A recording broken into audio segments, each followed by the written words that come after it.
want because I don't give a fuck. Oh, where my eagle hat?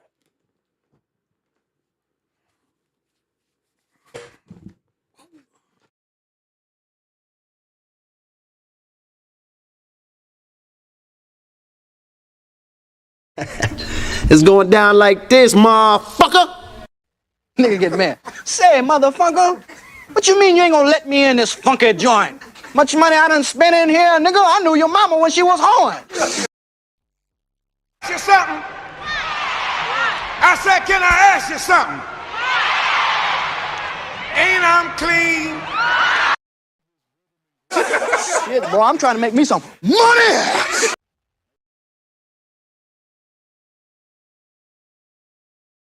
For what he has, he says that the only way that we can solve our problem is to unite. For what he has, he says that the only way that we can solve our problem is to unite. For what he has, he says that the only way that we can solve our problem is to unite together among ourselves, among our own kind, clean ourselves up, rid ourselves of the evils that we've become addicted to here in this society. Yes, he destroy black boys. If you destroy him as a boy, he'll never become a man. Yes, he destroy black boys. If you destroy him as a boy, he'll never become a man. This ain't loud enough. I'm still trying. This ain't loud enough. I'm still trying. I just left a light in this. Fuck up. Move the. I just left a light in this bitch. Move the fuck back. Back the fuck up. Me and Bubba trying to rescue some kittens. And Your feet. He looked down, seen his feet. The nigga went berserk. Killed the monkey. Threw the bat out the window. Start kicking that bitch in the air. Group of you together, you never can tell who's. Group of you together, you never. Group of you together, you. Group of you together, you never can tell who's who. Group of you together, you never can tell who's who. I've seen a lot of black guys, Nipsey, but you're overdoing it. You don't understand. You don't understand. You don't understand. You don't understand.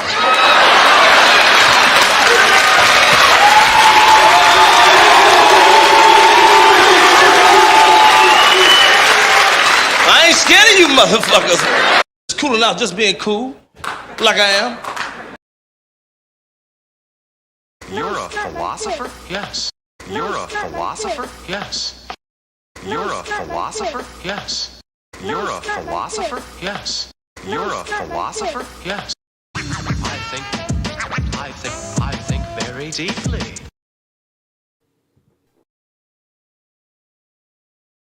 I mean TikTok. I mean TikTok. I mean TikTok. I mean TikTok. I mean TikTok.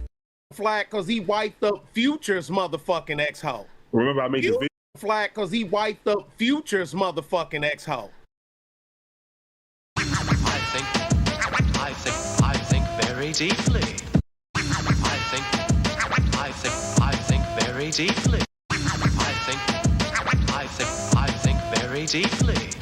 In about 4 seconds.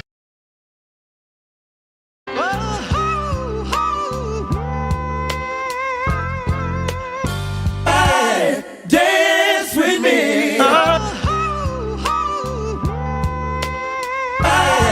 Dance with me.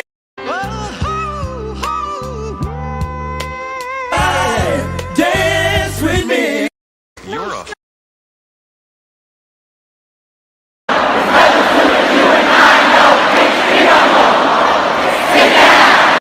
Damn white boys out there.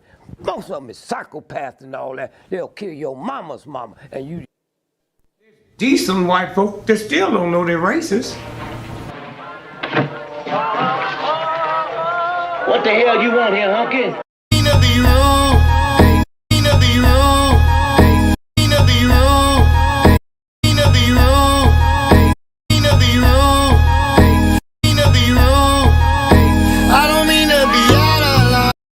What's all that noise? What's all that noise? daddy. Used to snort cocaine, now I fiend for the Your lines are still open. Oh shit, you can get it, nigga. You wanna get it? Used to snort cocaine, now I fiend for the check. I think we OD. I think we OD. That's what me and this nigga do. We picked something and then we ran about it. I think we OD. It all breaks down to, what does this mean to me? What does this event mean to me? How does this event affect my thinking? I think we OD. I think we OD. My word, can't be my equal, don't know what you heard. My word, can't be my equal, don't know what you heard. My word, can't be my equal, don't know what you heard.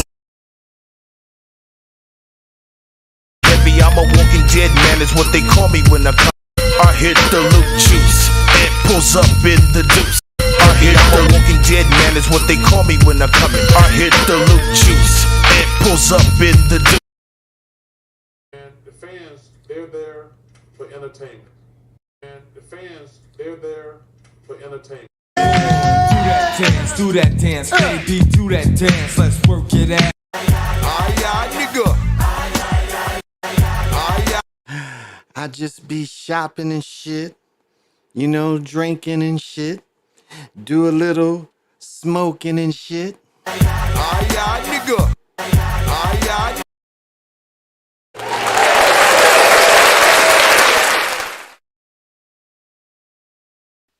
My bitches. To the east, to the north, to the west, to the south, above, below, and the middle. To the east, to the north, to the west, to the south, above, below, and the center.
Greetings.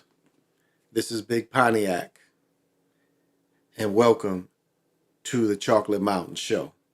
I am the holder of the infinite sacred ball game that was created by the Hero Twins, And I am that one and only Galactic Daddy-O, welcoming each and every one of you to my galactic patio that reaches from Minnesota to the universe. Well, that's my motherfucking cue to come on in and say what's happening to all the party people. Even if you don't party, I'm still saying what's happening, what's happening. Welcome to the whatever edition of this show. Thank you for coming. Thank you for coming. Now, I do have a topic to start off with tonight. Because it shows how to all the party people can buy stupid shit sometimes in the hope that it might do better. But in the reality, it's just buying some stupid shit because you got some loot. We all do that. So I'm going to start off, and let me see. Bad Beats, I saw that you were here. What is happening?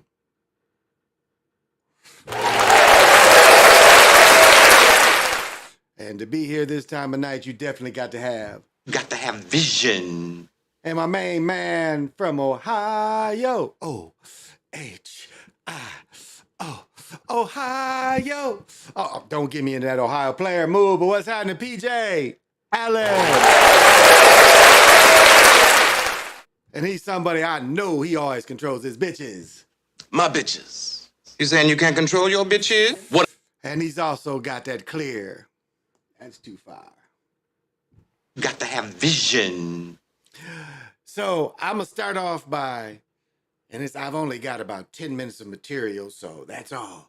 But I'm going to start off by, when people have too much money, they buy stupid shit sometimes. And I'm going to show you an example. I didn't buy this shit, but this shit was given to me.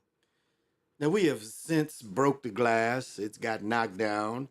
But it was a whole series of these motherfuckers, and it says, let's get naked. One of them said, let's get fucked, and the other said some old stupid shit.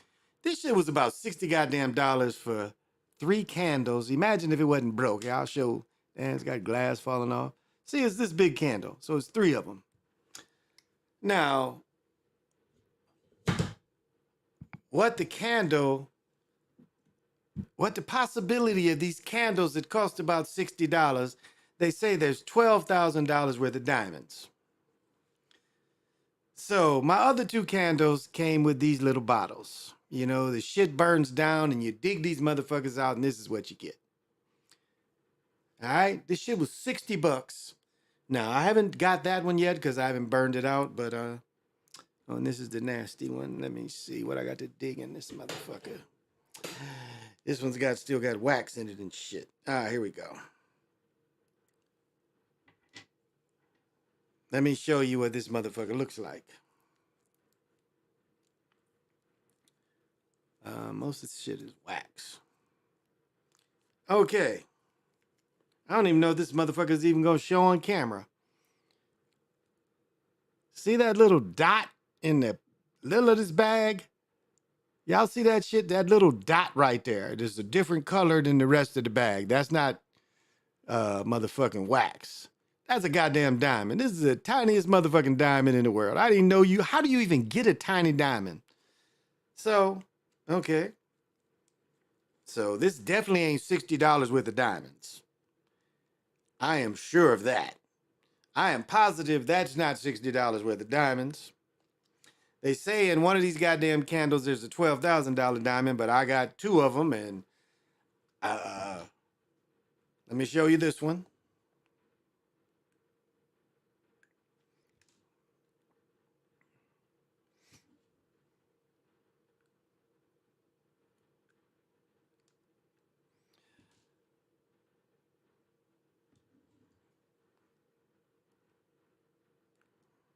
My hands are a little slippery from having wax on them, so it's hard to grasp. All right, this one ain't as dirty, this bag. But again, I don't even know if you call that a goddamn chip. The fuck little diamond do you call that shit? And I mean, I guess it's a bigger chip than the other one, but not much bigger. I mean, this is a goddamn diamond chip. And this is like the littlest diamond in the world. This diamond is bigger than them. This diamond is bigger than them, but I don't even know if I can get this motherfucker to show on camera or not. But that diamond is bigger than both of these together. This is a little bitty ass diamond. So it just shows you, and I guess this diamond is a little bigger than the other one, but I'm gonna put them on my wand. I'm gonna get some super glue and put them on my wand. But person who bought this shit is like, you got too much money. Cause it says let's get fucked or let's fuck, and it's the promise of diamonds. That's not the way to get them. I'm fucking up. I'm going out of line. I don't have no more content tonight. Oh, I do got a little bit of content. Oh, I forgot about that. But you know what I'm doing tonight. I'm a fucking Great Lakes Elliott Nest. That's the best beer they sell. Great Lakes Elliott Nest. Yes. So pop them if you got them.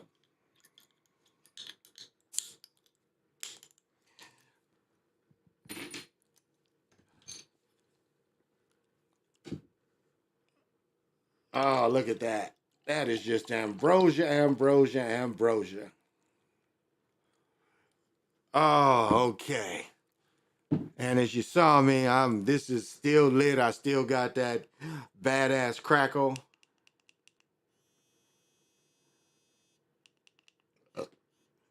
Unicorn Luca.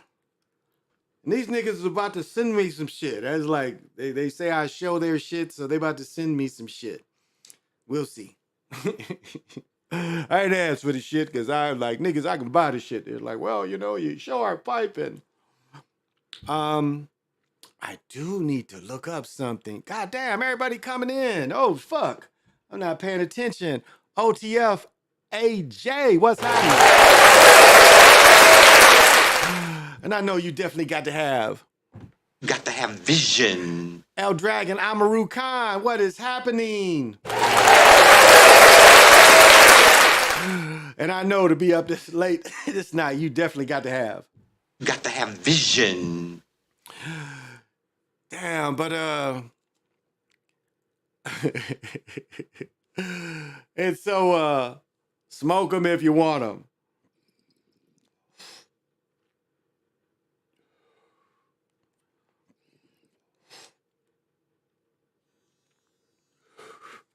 Okay, I got something to break the story wide open.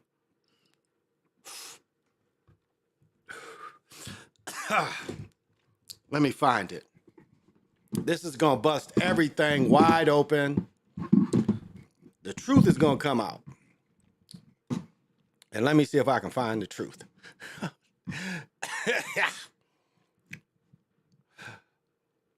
Okay, I can bring that back up. Okay. Let me see if I can find this. I don't know if I can find this shit. Oh, here we go.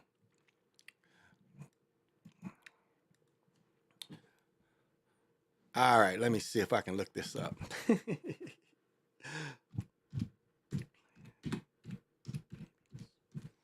Let's see if we can find this. That ain't right. Oh, yes. Okay. All right. This is not being talked about by nobody. Oh, don't go away. Where'd it go? Let me see. Maybe this is what they hide. I'm telling you, they hiding stuff, and I found it, and this is going to break it wide open. Where did? Oh, right here. Let's see if there's more. Let's see. Maybe this will open up. All right. And we don't need that. We got it right here. Okay. See? Everybody wants to jump on that sister.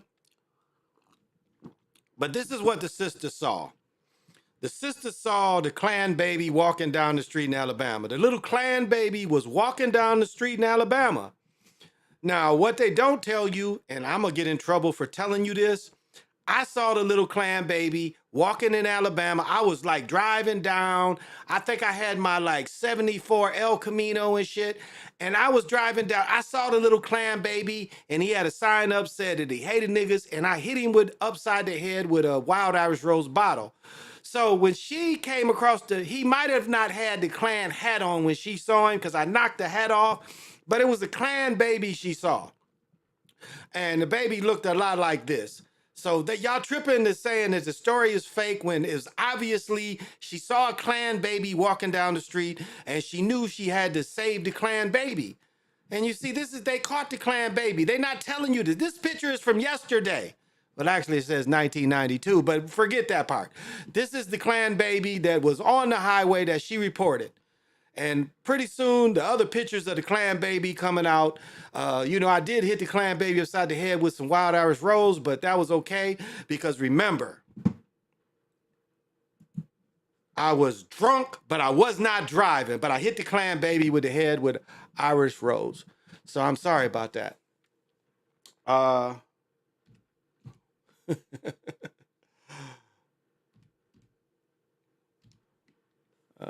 Let me see. See, that's the story ain't been told. It was a KKK baby. KKK baby. And they're not telling you that because they think it's going to be race riots. But it was a KKK baby. And no KKK babies. That was the only KKK baby. You got what? Is that your name, honey? Is your name KKK baby? God damn. But look, so for all y'all out there, this is what she saw. She saw a little KKK baby in Alabama, and she was concerned about the KKK Alabama baby. He even got some British Knights on and shit. The niggas is like, they really want to like stomp him with their state trooper shields, but it's a baby. And even though he's KKK, he's still a baby. But he can still get a bottle upside the head of Wild Irish Rose. So if y'all didn't know, this is what's going on. It was a KKK baby she saw. So quit getting on her for the KKK baby. Damn. Okay. So I just busted open for y'all. Police, thank you for joining me. And you've got to have vision. Oh, sure. I can explain that. Okay. I can explain it. So, I think I put all his books up, but, and this comes from Zachariah Stincham, and others have interpreted it the same way, because a lot of what he interprets, like the last book of Eniki, and maybe somebody stole it. I haven't been able to locate it again, but I'm sure it's in this house. But anyway, that's the best book to get. But any of his series talks about this. If you get his book, The War of the Gods, they tell you that Marduk steals from his uncle, Enili, or Eniki, I forget which one. I put the book back because it shows the family lineage. But anyway, he steals this thing that's called the Civilization Builder. Now that Billy Carson and all these other niggas want to talk the Anunnaki stuff, they miss it. They miss the importance of what Stincham is giving you. It ain't about these characters that's read over and over again. It is about the way it's, okay, they call it the Civilization Builder. That's what he calls it, the Civilization Builder. But when he gives the glossary says nanite technology. Nanite technology used by them. So, now like the Gipper points out is, people forget. See, you want to call it a different name, and I say the Mai because, again, if you know its name, it's the Rumpelstiltskin. You sit with it. It doesn't have the power. If you want to call it AI, it's got power over you. But American Gods calls it the Techno God. And that's all of its names. It's been very patient. Remember, Tesla invented the radio. But the telegraph was invented before then. And I think it's in the Immortals where the Immortals shows the first steam car. The one Angelina Jolie is. Maybe that's not the Immortals. That's not the Immortals. But the one Angelina Jolie in Paperboy. And Paperboy shows a CAD design of the first car. And he's saying that they could use to make their crops more efficient.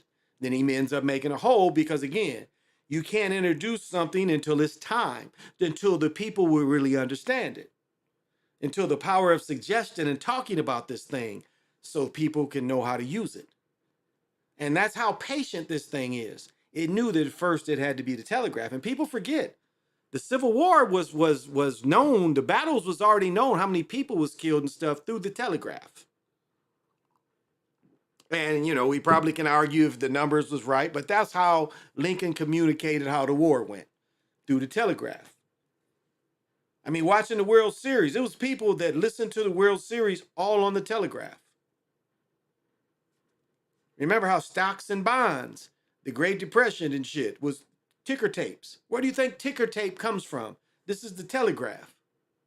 So this is how patient this machine is. It wants people to understand. It knows it cannot flood people with information. It has to slowly give it to people. As I've said before, the first time I saw a Dick Tracy-like watch was in the Cook nuclear plant in 1973. It was a TV watch in the Cook nuclear plant. Already had a TV watch. And each person, if you stood in front of it, you could see your face in the watch. So this is the tech god.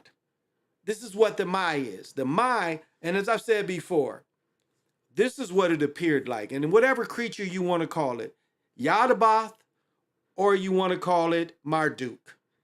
It appears like Yaldabaoth or Marduk. Now, Stinch's work, they tell you Marduk got in charge of he stole the Mai. That's in his book, the War of the Gods, I think it's called. He steals the Mai, and they release what's called the ultimate weapon, but the pyramid was able to withstand the blast. So Marduk hid in the pyramid. They hit it with what's called the ultimate weapon, with some kind of, if you go back to the first god that came to America or to Earth from that planet, so-called Nibiru, he used something like that to blast his way through. The asteroid belt. And so what it appears like is this Marduk or Yaldabaoth, whatever name you want to give it, they appeared to give the key or part of the tech god to Lucifer. And Lucifer broke with them too. And then those two beings made Lucifer look like the bad guy. That's what it appears like. That some kind of way, Lucifer didn't get the Mai, but he got a part of it, it appears like. Like as I was watching that Mission Impossible, there's some key to the Mai that Lucifer holds. And this is why the fall. But this is these computers. Again, this is magic. It's magic. You know, they call it tech, but it's a type of magic. It's not really true technology. It's not really science. I mean, I guess you could call it alchemy, but it is not what we think. I mean, damn, remember, we see motherfuckers that can snap their fingers and have a little flame on their fingers. That's a real thing. I mean, we don't have the discipline to do it. That one dude, what's this called? Kangaroo Jack? No, but something Jack. That mug can do some paper in his hand and catch the paper on fire. He can harness some energy and make paper on fire. So, a mug could, light his finger and make a little flame. Again, this is just magic. It's not technology. And so what it is, we've made where we don't live without it. We can't live without it. I mean, we were fooled in thinking we could control the police by these cameras. Rodney King didn't teach people shit. These cameras ain't defining as you think. They anticipated that. They anticipated that you would film the police. And so it's just the tech god. That's another way to look at it. I think American Gods says it the best where everybody can understand. It's the tech god. It's behind this magic that they want to tell you is science and technology. But it's actually just a different kind of magic. So that's what it is. It's the brain behind this that is separate from the other. So it's a separate thing that again, it appears like it can't evolve by itself. I'll say that. From what I've studied, it doesn't appear like it can evolve by itself. It needs something else to handle it, to put it in motion. So it appears like there's a way to make it not harmful. Because obviously when they controlled it, they was making it not harmful. So it's a way you can probably put it in stasis and make it not harmful, and then you release it. And once it's released, it's going to keep being released and released and released. As Tesla says, you know, Tesla could actually see wireframe and CAD design in his mind. But that's all they was giving him. Again, this was probably projected to him because it's wireframe, you know, like you see a building and you just see the beams, that's wireframe. And then CAD design is the full thing. Like, you know, the old way they used to build cars and shit is they take putty and, you know, crank out the car, you know, sketch out the car with putty and shit. Well, they can do that with CAD design. And then they start testing it with the putty and the certain metals. And so this is it's in our cars, it's in our homes, it's these communications, it's these. It's that's what it is. So that's the best I explain it, and I'm the only one talking about it, but that's what it is. So they showed on Transformers, they showed the maneuvers on Transformers and Stargate. A little bit. Yeah, they said that the military had microwaves 10 years before they put them out. Dynamo Jack, that's his name. Yeah. Yeah, it needs the Gullum. Yeah, it needs us. Yeah. Yeah, Dynamo Jack. That's the dude. You know, it's funny. They knew of microwaves in the 60s. And what's odd is when they put, like, remember the first, like, if you some of y'all young enough or old enough to remember when people had to put the big satellites in their backyard. Remember, you could put a big dish in your backyard. Well, the military had these big dishes, and what they noticed is birds would fly by these big ass, and I mean, these was huge dishes. Birds would fly by them, and birds would fucking die. And for a while, they didn't get it. And then after a while, the dudes would literally like take a chicken and they would stick the chicken up, you know, put the chicken on a stick and shit and stick the chicken and shit. And they was cooking chickens like this back in the 60s. Some dude I used to work with was in the Air Force, and they was on some base, and he said that's how they started using them. And that's how they made, you know, so they've had microwaves for long, but he said that's what they used to do. He said once they saw the way the birds was getting fried trying to fly by them, they said they was literally stick meat up there like a ham or some shit, and it would cook the shit in a few minutes. And they was like, but like even the internet has been around longer than what they want to tell you. They needed a quicker way to communicate. The military needed a quicker way to communicate. This is where the internet comes from. It's nothing for you and I. I mean, we get the leftovers. That's what we get. We get the leftovers, but they needed a quicker way to communicate. And on top of this, is a quicker way to communicate. I might need to repeat that. On top of this, there's even a quicker way to communicate that they use. Because again, these beings must not be telepathic. They must not. These beings don't appear to be telepathic. They need this kind of stuff to communicate. They need the communicators.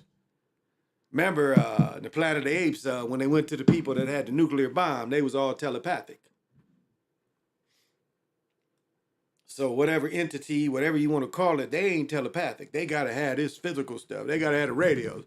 Hey, are you able to blow these motherfuckers up in a certain spot? So they're not as sophisticated as, they're great in illusion. That's what we must give it credit for. This thing is the greatest illusion, and that goes into flat plane because these are the greatest illusionists. Because that's what a lot of this is really illusion.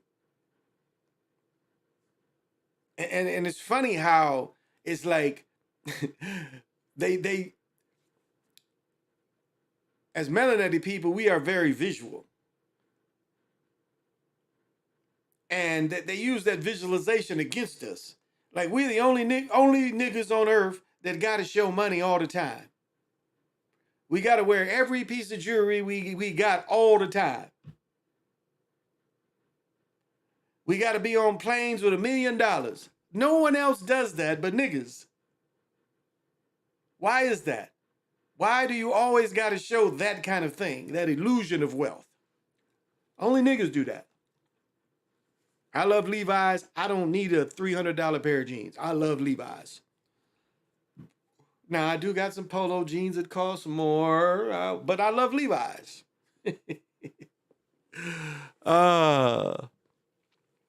Yeah, the internet was first, right? Yeah, the internet was military. Yeah, exactly. I meant to nanites or transformers and Stargate. Yeah, that's kind of what that's. But see, he corrects himself, and the glossary corrects himself. But if you read the text, what he says, he calls it a civilization builder. And maybe someone took that book from me. I'm not sure. I've got to go through all these books and see if I can find it, because I've got two of Stinson's book, but that book had the glossary in it. So man, I might order another one just to have that part. Oh, Jeffrey Lane, what's happening? And I know Jeffrey Lane has. Got to have vision. I've always said as a joke for trannies, Transformers, and Decepticons, now in real life, the Transformers cartoon, they have a trans character making it really Transformers, really breakdown. Interesting. Yeah, that's a good one, Jeffrey. And that is interesting. Because it's like they were saying the greatest towns and exclusivity. And again, what does that mean? God, what was I watching? I got to remember this.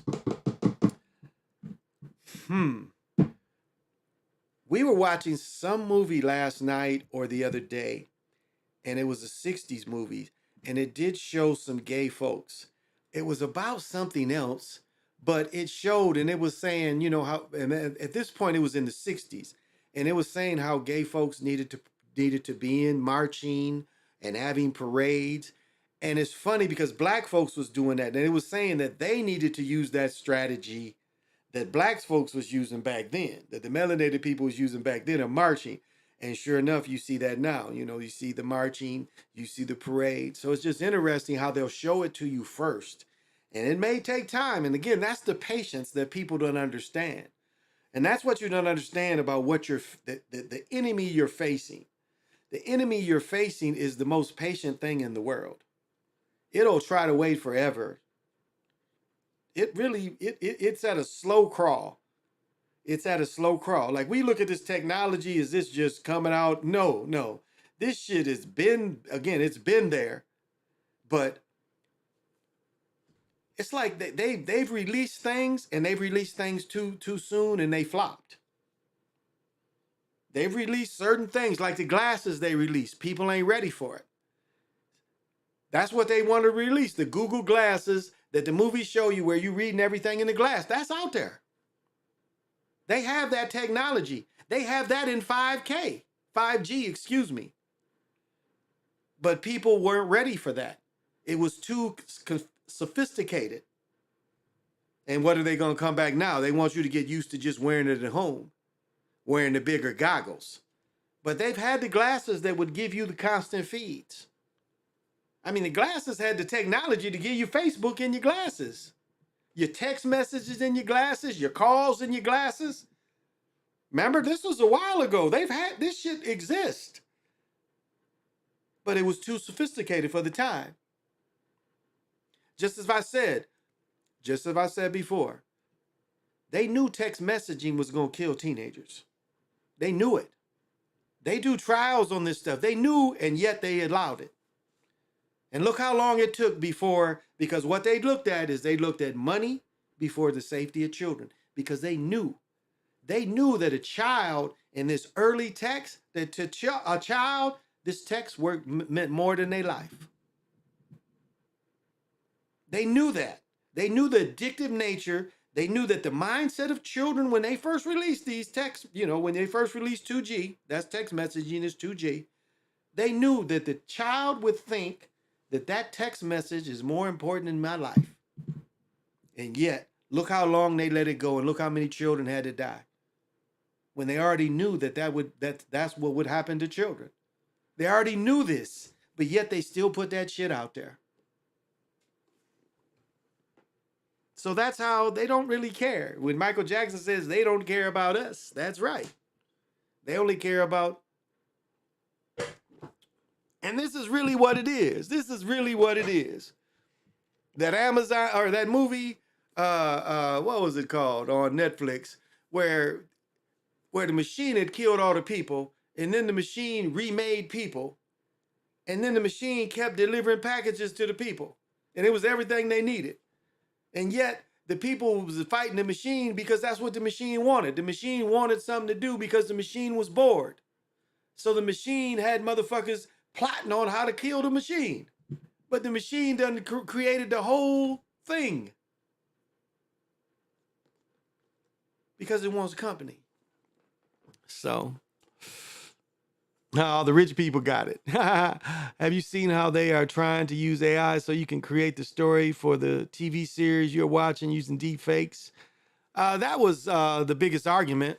That was the biggest argument in Hollywood, was that they want you. Well, I think what the point is being missed is like sequels of movies. So you shoot one movie, and what they were trying to get people to agree in the contracts was you shoot one movie, say of a series. So say they do a series called Soul Man. You shoot Soul Man 1, what they were trying to get people to sign is they said, okay, we only need you for Soul Man 1. The rest of the rest of the chains, the rest of the remake of the movies, we don't even need you anymore. We only needed you for that first one and a couple pictures of you in the costume. We don't even need you anymore. We'll make the rest of the series without you. And they were trying to do that for television as well. Like, we don't even need you anymore. So that was the fight. It's saying, okay, it ain't gonna be no Rocky 1, Rocky 2. You make Rocky 1 and that's all you need. You own their likeness, you own their voices, that's all you need. You release one song, hey baby.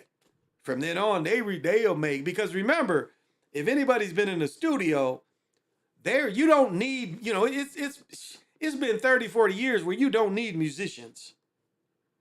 You go in the studio, it's every sound, every note, every like they got Jimi Hendrix shit where you go in the studio, it's all Jimi Hendrix riffs and shit. And you just can isolate Jimi Hendrix riffs. It's there. They can make, if they wanted to, they can remake Jimi Hendrix music. Again, what is it? They've taken some of his music with his sister's permission. I'm trying to think of what song it is, where they redo the drums. They let Mitch Mitchell redo his drums. They redo Mitch Mitchell's drums, and I'm trying to think of the song. It's because it's one. It's one of them. I'd have to look it up. It's one that they released since he was dead. Angel. Yeah, because Angel.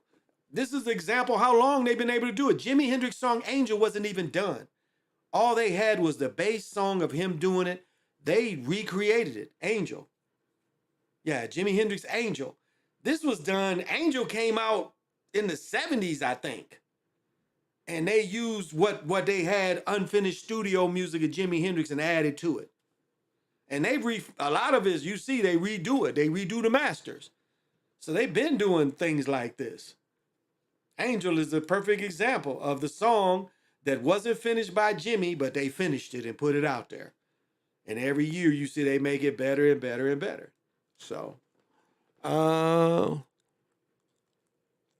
let's see. The Barbie movie, let me see. Yep, everything is plain. Everything is a plan to monopoly more money. Yeah, that's kind of it. The Barbie movie is a reality breakdown. She comes from a doll world universe into the real world, except the real world is fake and hers is real. I should show, yeah, this is the perfect time to show this. You brought it up. Let me show you what, let me get out of some of this. Let me show you what's very interesting about Barbie that I don't think a lot of you have considered, and I'm gonna play it right here. I don't think y'all even dig this, but I'm gonna play this. And this will show you probably a part of Barbie you didn't even understand. Okay. But But this is my man Ancestral Productions, and I couldn't say it any better. I'm gonna let him say it. You've seen the thumbnail. Barbie, the subliminal carrot. I've been waiting to do a video like this for a while on different subjects, and we're going to go into it. And I'm saying that Barbie is a symbol of pale racism. Now, I know, if you haven't been here a long time, or you haven't been one of the longtime viewers, you might think that Ancestral Productions has gone too far, that he's reading too much into things. And I say that couldn't be further from the truth. I actually, 20 years ago, I may have even thought that about someone else making the assertion that Barbie was a symbol of pale racism, pale supremacy. But it's true. And what I'm going to go into today is to show how this is part of a spectrum. We can't look at it as just a Hollywood movie, that any imagery of the Eurocentric standard of beauty is by necessity racist by its very definition, because it excludes anything that doesn't meet that standard. So I'm saying Barbie is toxic for anyone that isn't a Nordic. And I hope that it fails at the box office. They are certainly trying to promote it because of that spectrum. What I'm saying to you is that pale racists know this is an affirmation of their standard being supreme. So if it does fantastic at the box office, where they're certainly trying to promote it like that, it reaffirms it at that level. Now, I'm not saying that the objective of Barbie was to be, but whoever created it, whoever got the copyright rights to do the movie, etc. From Mattel, I think it is Mattel. I'm not saying that their objective was to be racist, but that the very imagery of the pale doll with blonde hair and blue eyes is racist in itself, just by the standard of beauty and the traditions that are behind it. So there is a spectrum. There is a wavelength that has to do with this pale symbolism that is absolutely racist. And I'd be goddamned if I'd bring my children to go see that. So let's go into it a little bit deeper. And I've looked at a couple of the articles that they have about it. And evidently this new movie, it's supposed to be pro-feminist, which I don't know how the unrealistic body shape of the Barbie, what that's based on, is unrealistic for any woman to try to meet that standard. That's something you could Google, but it's absurd. Women are not built the way that the doll is shown. But they're trying to say it's feminist, that it could be pro-feminism, pro-women asserting their autonomy, etc. Which I don't have a problem with that. But I do have a problem with Black children, or quote unquote children, any children of color that don't fit that standard, looking at this as the standard of beauty. Barbie is one of the reasons, the mindset or the culture behind Barbie is one of the reasons why the cake soap in Africa and in Asia is being sold so well, because these people have learned to hate the color of their skin. So Ken too is a symbol of the same thing. So it's like Superman for them. It's a reaffirmation of them as the standard of excellence. And I think it's completely toxic for any child of color to be brought before that imagery. It should be rejected at all costs. Now, is it okay for European kids to go see it? Well, yeah, it's imagery of them.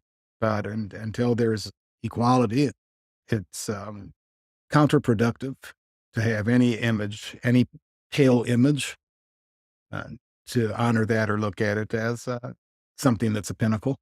That's the same thing for that devil, that pale blue-eyed devil Jesus that some Black people still have in their homes. There's an image of the devil. I don't know if one fits better once you know the history behind the lies of that imagery. So what I want to point out here is this is all part of, I was going to do a video like this a long time ago when when the Rings of Power came out. I was going to do it in regards to Lord of the Rings before that, a long time ago, but I have always had a small audience of viewers that are, my estimation from the conversations that I've had, are well-versed in racism. So it's a small group. It's always been a small group. So I didn't need to go into these things. Even right now, after the other channel being canceled. For the few of you that I've been able to contact or that have found me over here, I know you already know these things, but I was still saving the topic, and I still wanted to go into it. So, but I was going to do it a long time ago with the Lord of the Rings trilogy or whatnot, and even this latest Rings of Power. You see the elves there. Now they tried to put more diversity in the series, and I enjoyed it or whatnot. But I did. I was seeing the full spectrum. I was seeing the reinforcement of this ideal of pale supremacy, of excellence, and you see that with a specific group of the elves, the pale elves. They also had some elves from the woods that were elves of color. So my reading of that, unless I was wrong, I missed a brown or black or a elf of color amongst the Highland elves or whatnot. There were no brown ones there. So they had a racial hierarchy even within the elves, you see. But this imagery here of these elves, they're glorious. The music is glorious when they're shown. When she's at the helm of the boat, everything's glorious. They're dressed in white. It's all of that takes a toll. And if you doubt that with Barbie, all we need to do is look at the study with black children of which doll was more desirable. Fuck Barbie and fuck Ken too. So there's no way I would allow this poison in the mind of my children. So, and that brings us to America's Karen, Ron DeSantis's racist wife, who another Richard Jolly, I believe his name is, a fellow Republican called her America's Karen, and it's one of the best lines I've heard. I mean, he completely bodied her with that one. But what I want to point out to you here is I guarantee you, I'd bet dollars to donuts that she had Barbie when she was little. You see, and that goes for these heifers' moms for liberty. Don't let these racists and their mom genes fool you. I guarantee you, I would bet dollars to donuts that they had Barbies too. But that's the smiling face of racism. That's the racism with ovaries. It's the kind that tries to project itself as innocent, but it's really just the devil in disguise. And I go into that here when we take a look at what's behind America's Karen.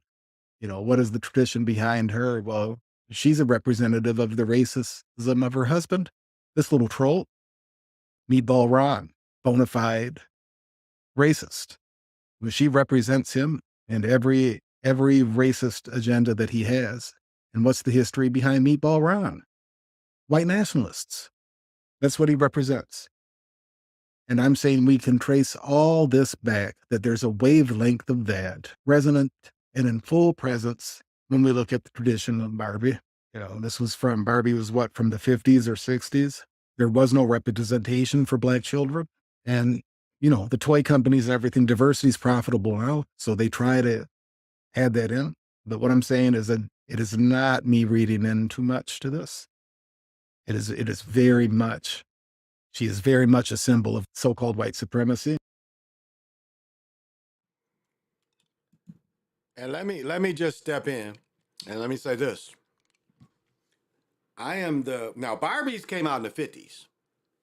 So Barbies, by the time the first toys, the first dolls for boys was Johnny West.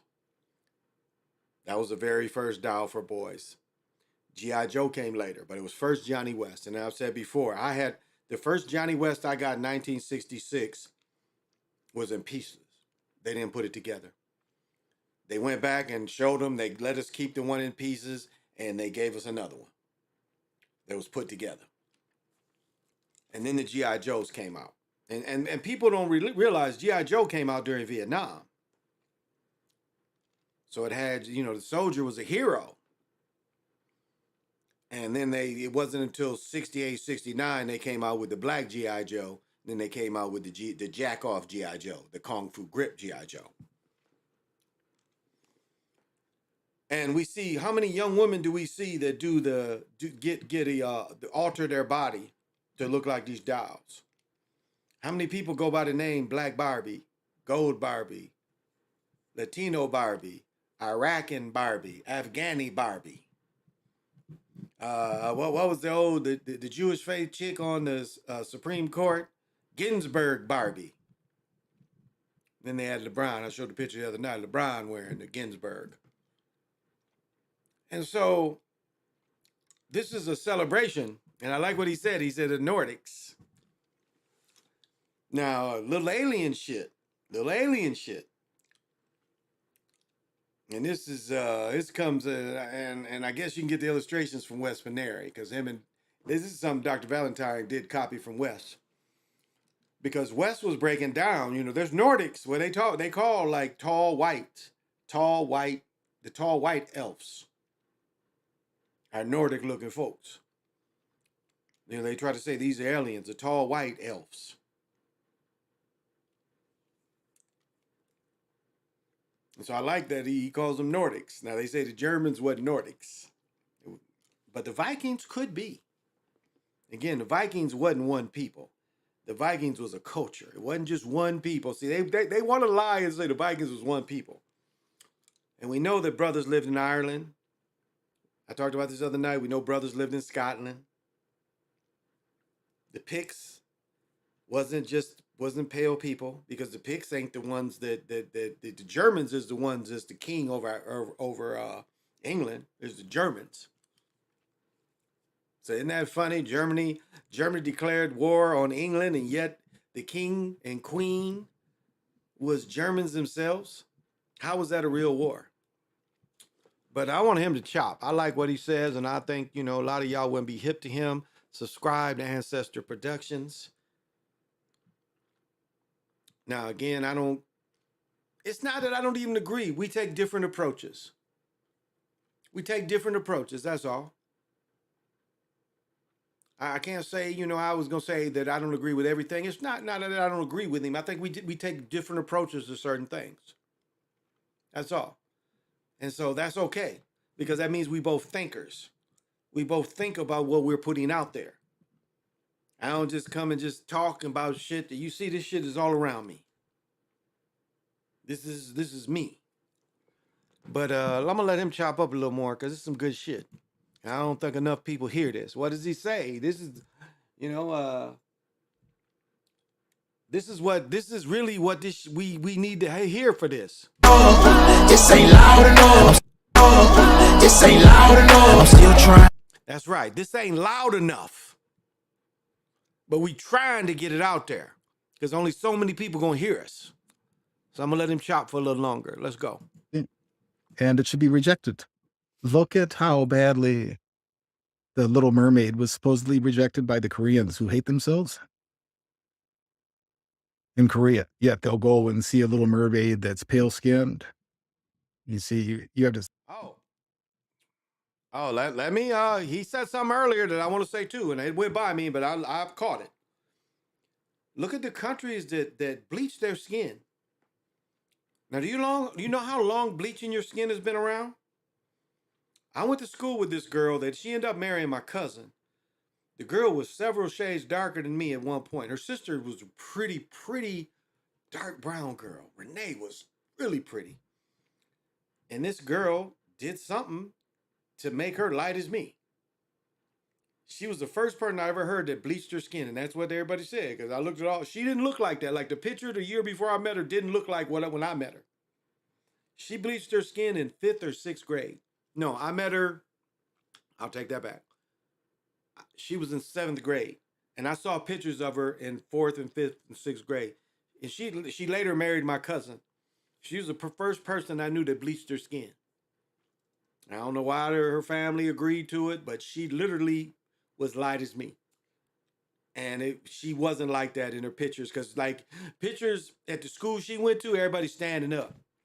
Like you did get an individual picture, but you got a picture of everybody standing up, a class picture. And it was the type of class picture where everybody's standing up together.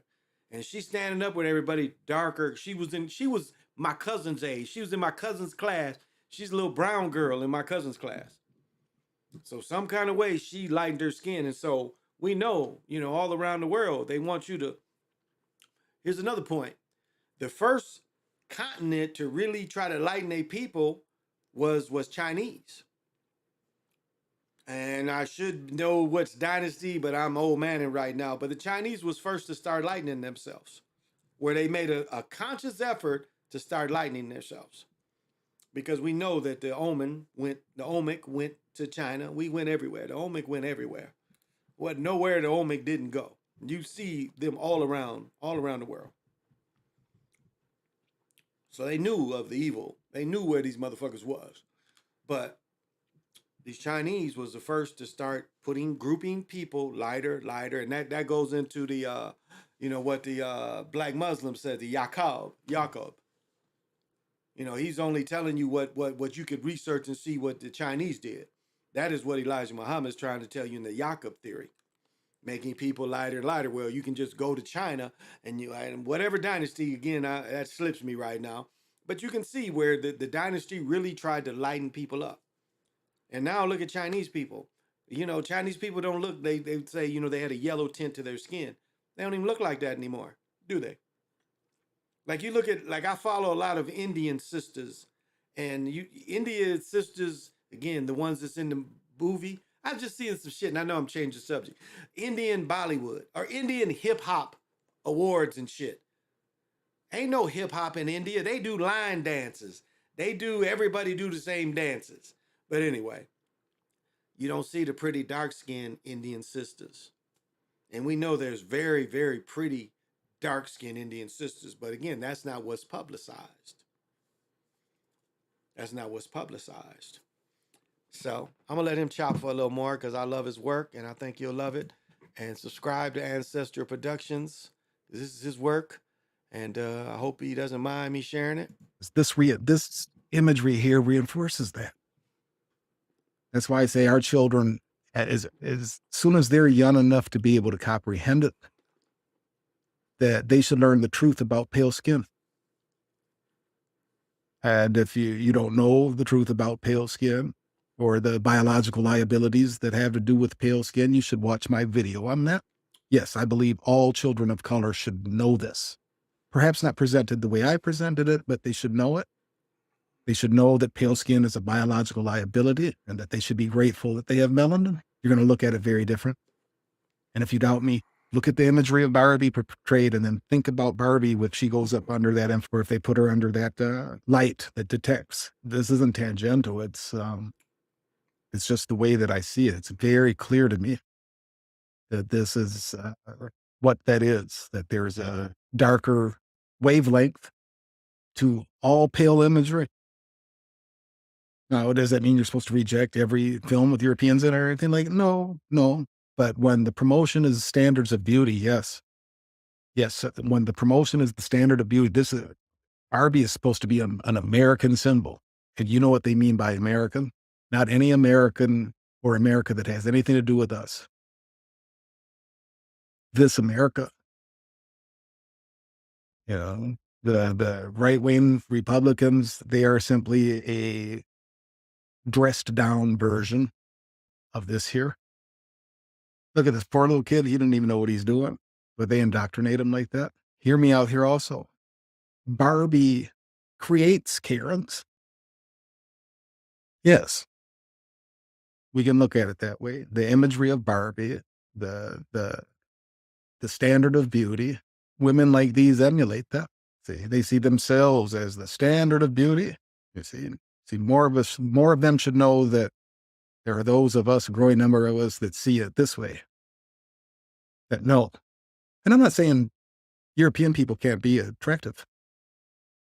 I'm just saying that as a standard of beauty, no. And then if they want to tell me that their skin is superior to mine, I won't even laugh at them. They know better. They know. Most of them know. So,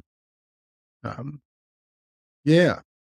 See, we need to stop looking at Barbie on a pedestal and look at Barbie another way.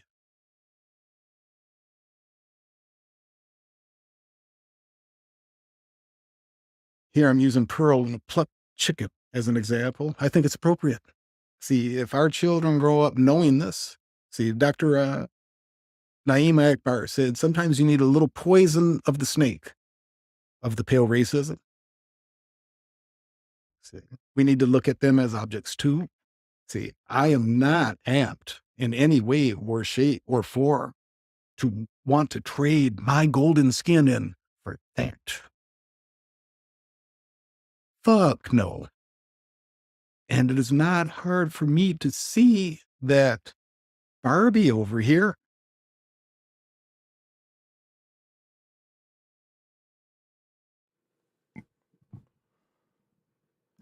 Okay, this brother's channel is called Ancestral Productions Online.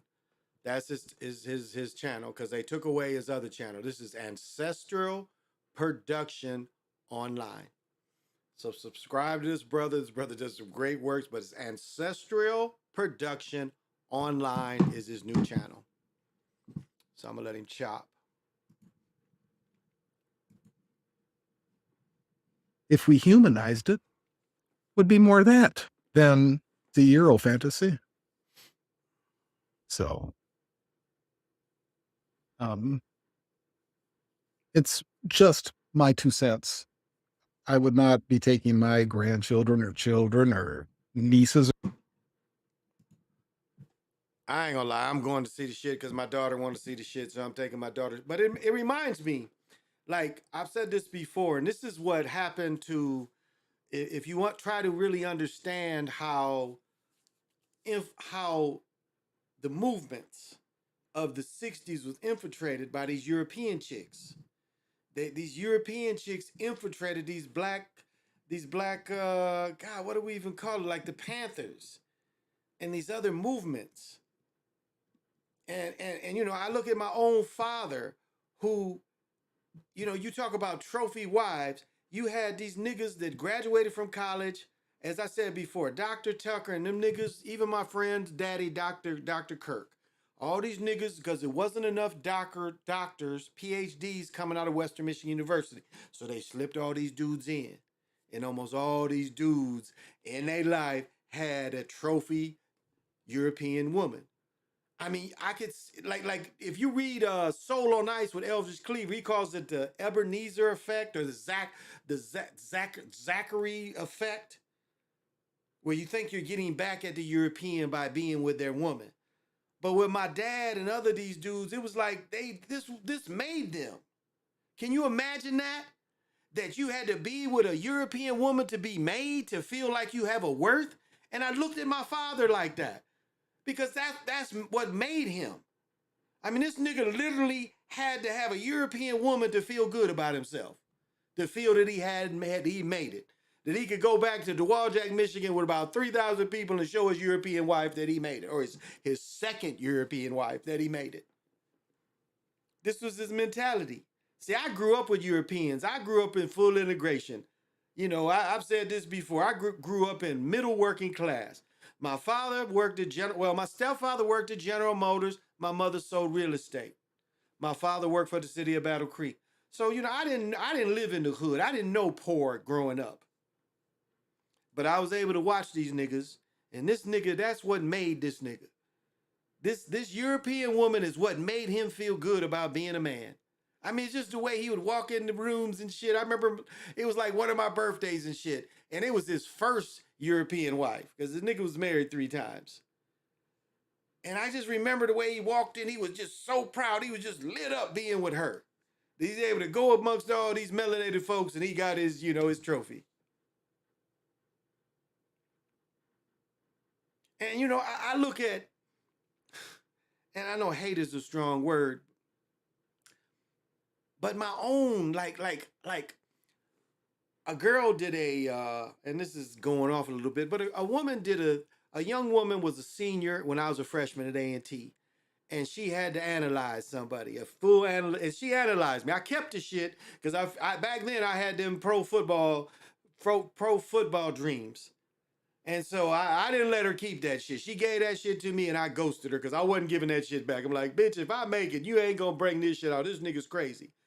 But at 19 years old, I literally showed hatred to Europeans. I literally, even at that age, and again, I did not really feel full racism until I got older. But at 19 years old, I really didn't get it. I mean, Kalamazoo, Michigan did everything for me. Kept me in the paper for 2-3 years, constantly. So Europeans were good to me. But yet there was something inside of me that a year later, graduating, because this was done like going into the second semester, that my content and my hatred. And it was like, I look back and it's just like, because I had hatred even though I didn't suffer from racism.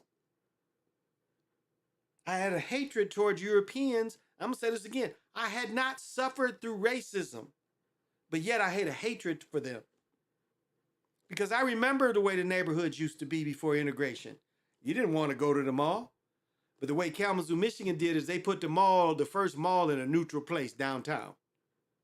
And don't even let me get into downtown and why there's downtown and why the courthouses and churches are downtown. Because we know the strongest ley lines, that's where they put you downtown, where they have the most power. They can feed off the earth. But I was thinking about that earlier. And it's like, I had no, again, my freshman year, the KKK killed 5 people and got away with it in Greensboro. My freshman year, you look up the massacre in Greensboro of 79.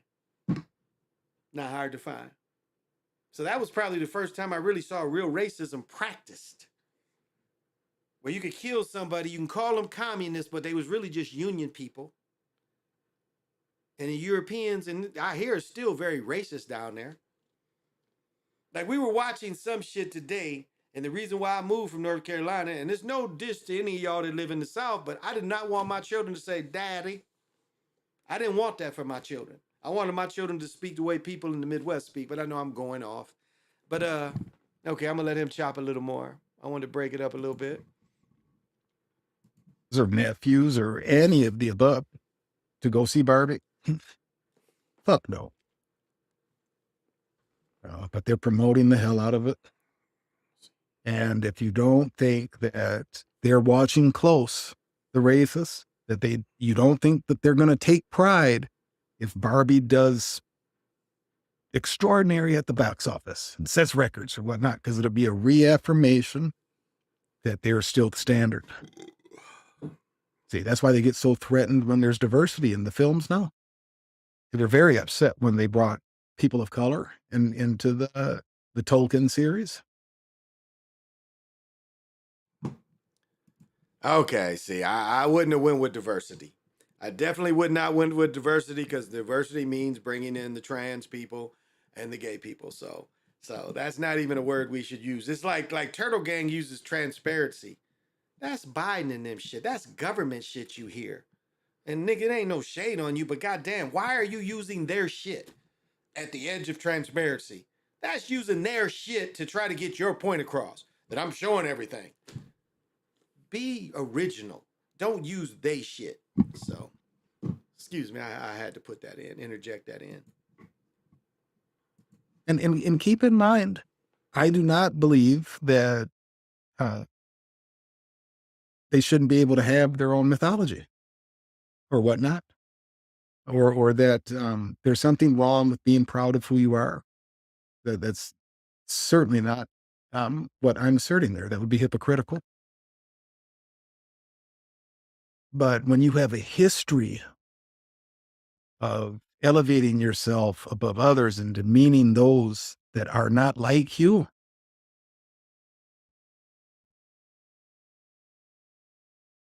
that is a special case that deserves a different orientation.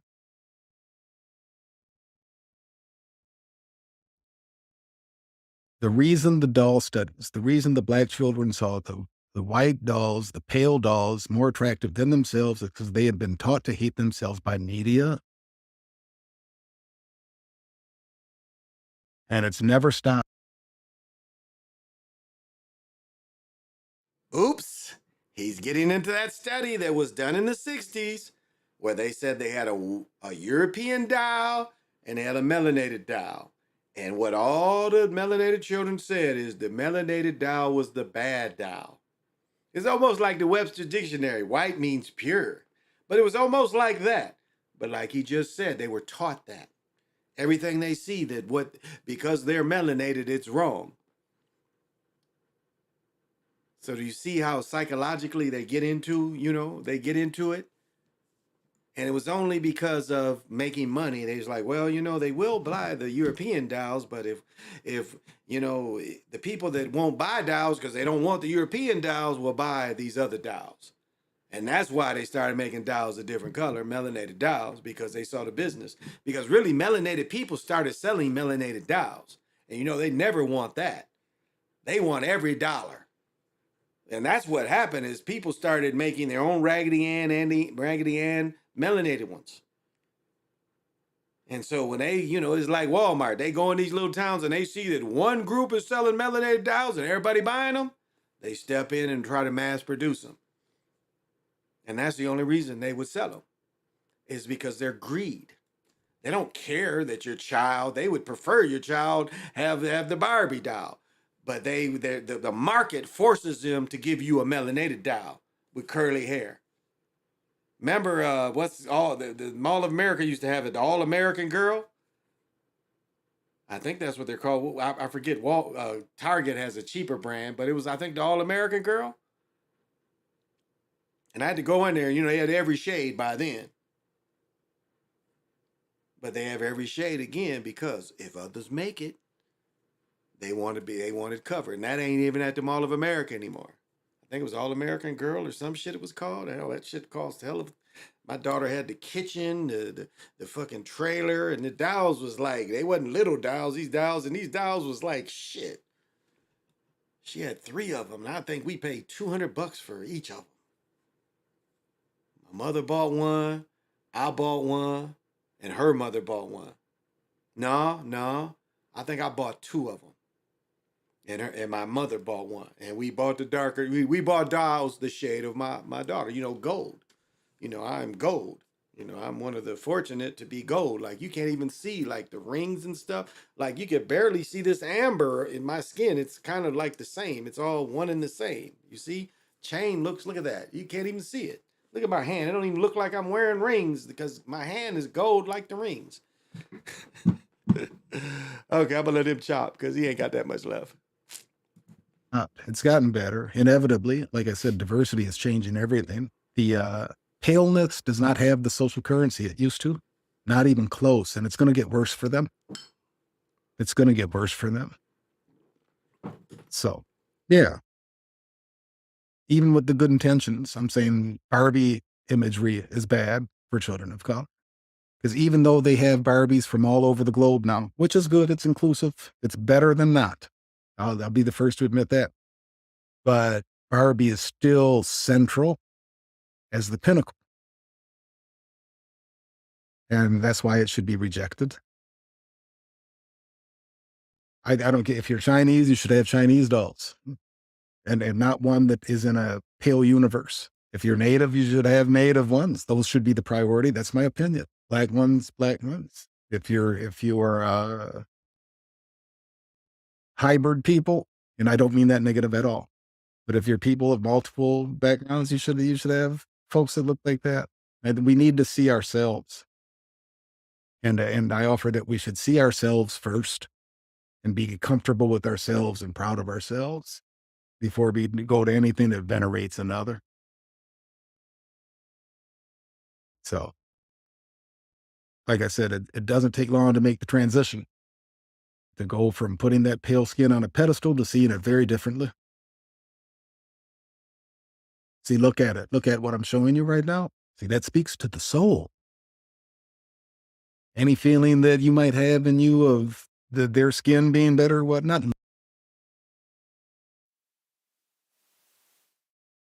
I know some of y'all might want to hit this, but goddamn, that is not attractive at all. That looks very dudeish. This looks very dudeish.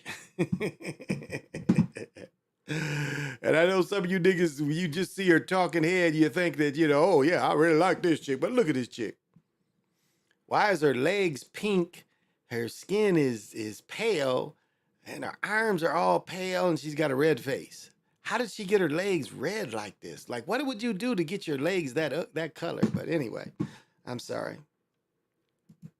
Because I know some of y'all would probably hit that. But let's go. Look at what I've placed here. Look at it. Oh, it kind of exercises those demons up out of you.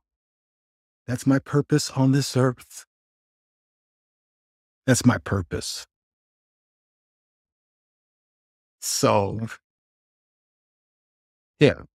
So on that wavelength, fuck Ken and fuck Barbie. Fuck Ken and fuck Barbie. But I will be honest, I'm going to see that motherfucker movie because if my daughter wants to see it, I am going to see it. So that's how it goes sometime, bro.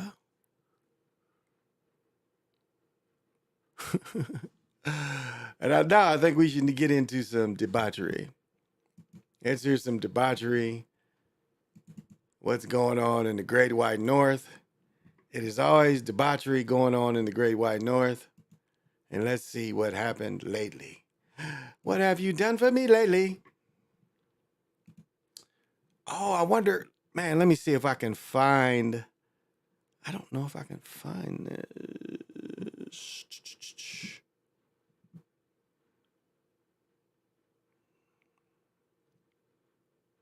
Okay, this is a follow-up on the story I did of the shooting in Fargo. An hour ago, North Dakota's Attorney General held a...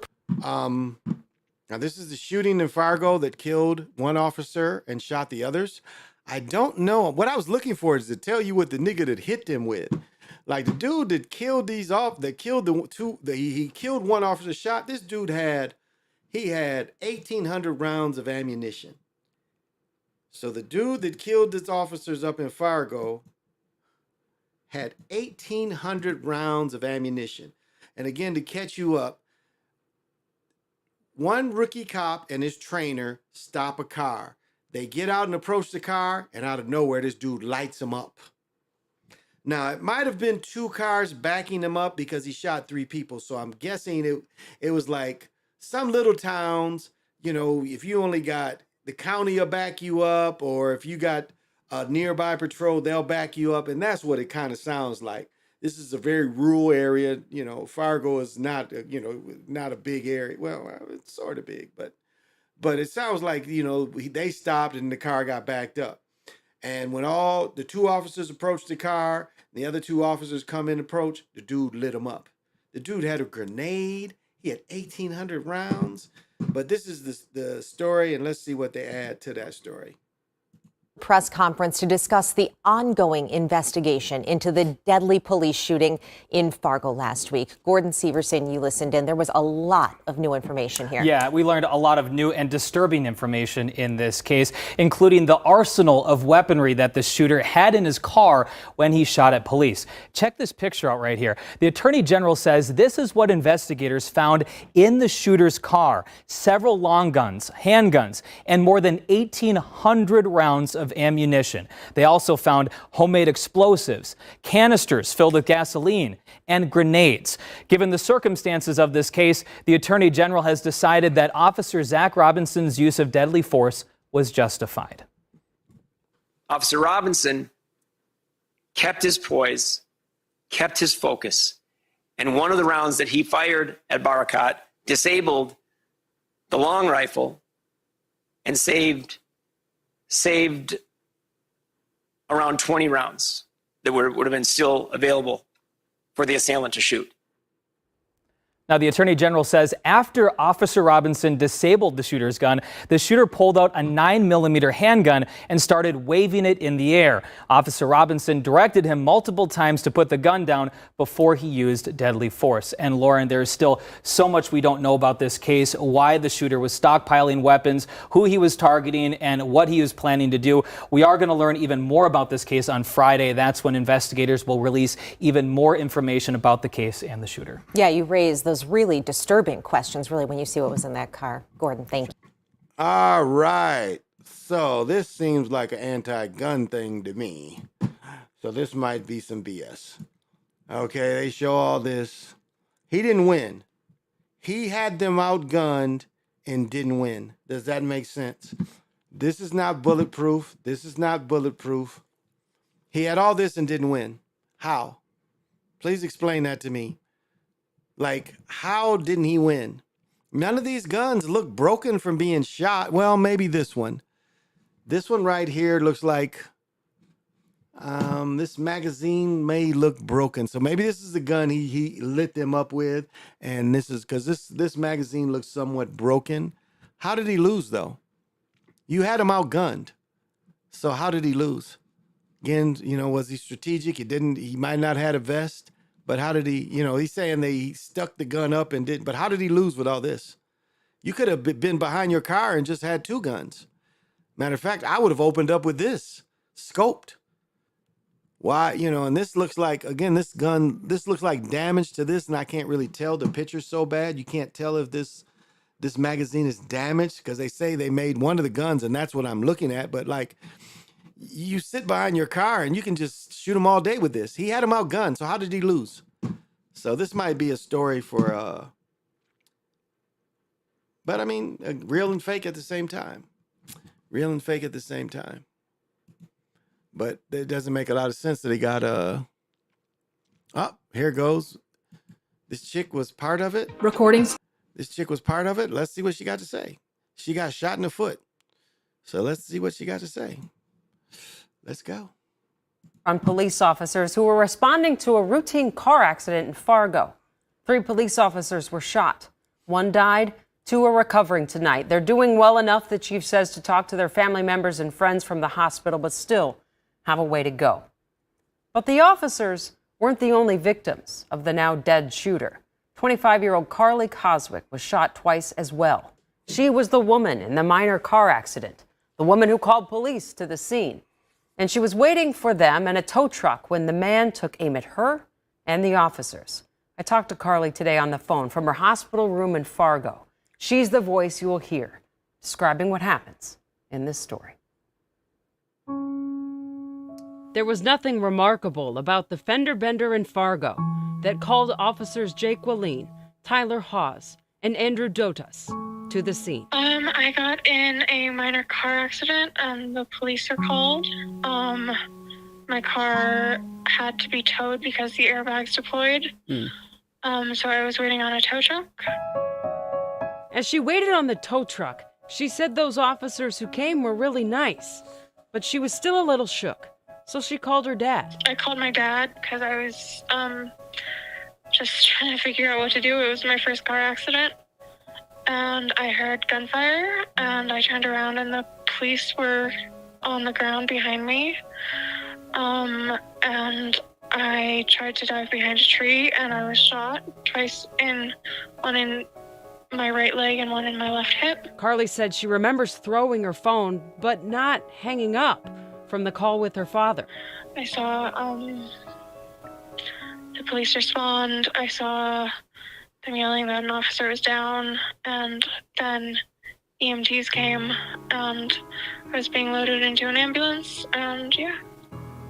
My dad was on the phone the whole time. He heard me on the ground screaming. Yeah. She's been in the hospital, heavily sedated on pain medication since, but she was told that Officer Wallin died in the shooting and that Officers Hawes and Dotas were shot too. I can't imagine what their families are going through. It must be awful, and what they're going through. And I just hope for a speedy and solid recovery for the officers who were injured, and I hope the best for the family of the officer who did not make it. I am very grateful to have survived it. Okay. Well, that's a follow-up on the local story. I'm not gonna say it. I'm not gonna say it. All these mugs was from Minneapolis or Minnesota, excuse me. But I'm not gonna say it. I wanted to say something, but sometime you have to show taste, and so I'm not gonna say it. What I was thinking, I'll save that for another. An hour ago, North Dakota's attorney. I'll save that for another day. I'm sorry.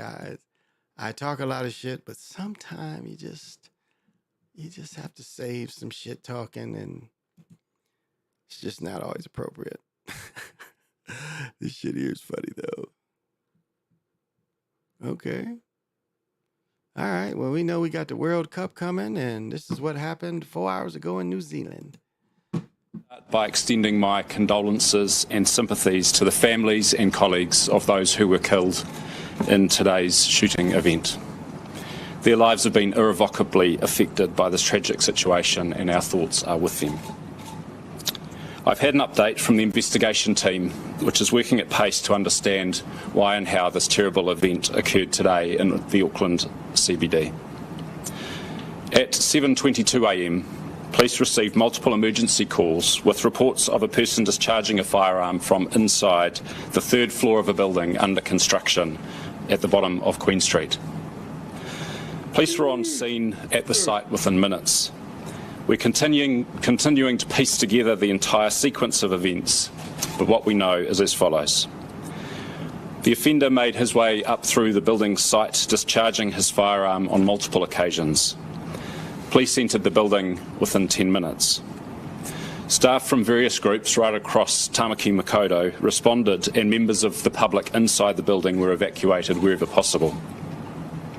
We know that several workers found refuge hiding inside the building during the event.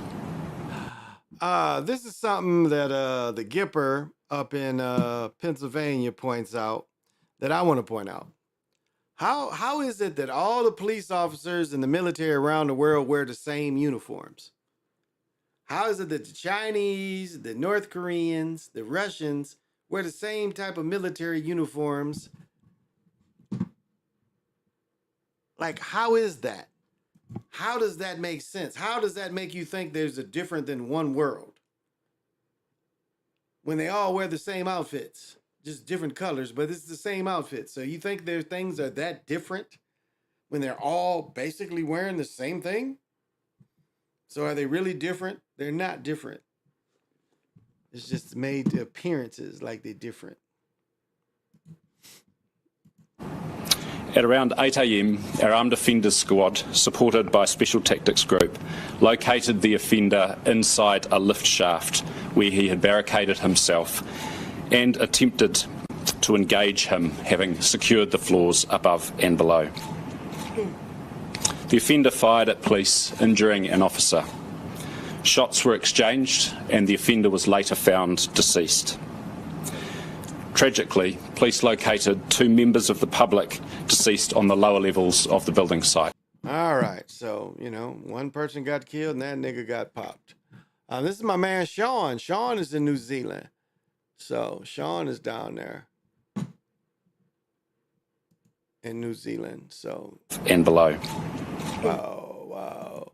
So, I'm sorry, they flooded the shit out of Connecticut straight up. Yeah, they did. They had some missing children. Yeah, farms were destroyed. They're saying certain crops and certain food is going to go up in price because of it.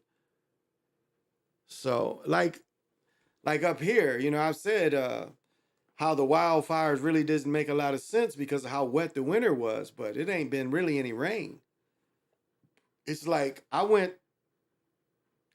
drove 5 minutes away. It poured for 30 seconds.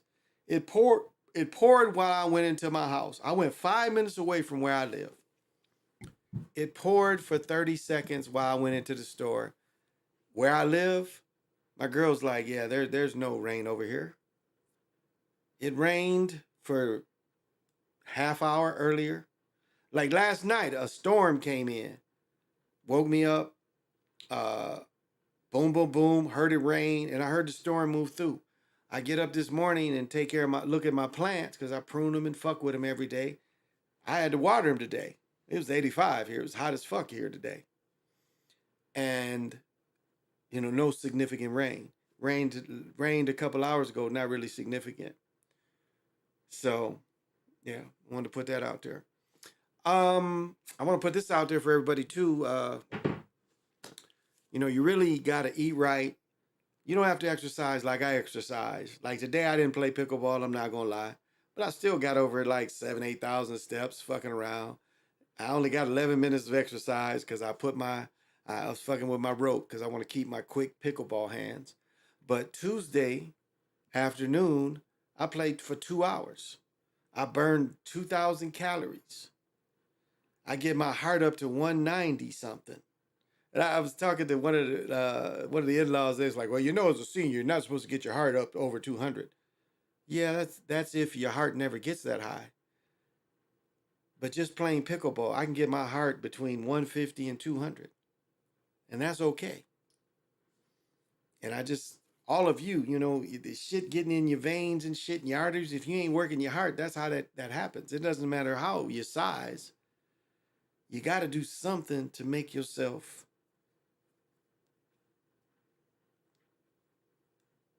because of the bullshit we eat. There's no way to get out of it. It's like I got an African friend and this nigga, he jogs and he walks and shit. And I'm like, nigga, I know you never, when you lived in Africa, you never walked around like this. He's like, nah, the food was better. And that's what it really breaks down to. He's like, nah, we didn't have to do this. Like, did your people have high blood pressure? Did your people have diabetes? Like, nah, nothing like we see here. He has family members who've been here because, again, I was watching Black Hawk Down. They've been coming here since 95, the Somalians. They've been coming here since 95. And it's interesting to see, you know, in this American diet, you got to exercise and shit or, you know, your shit gets fucked up.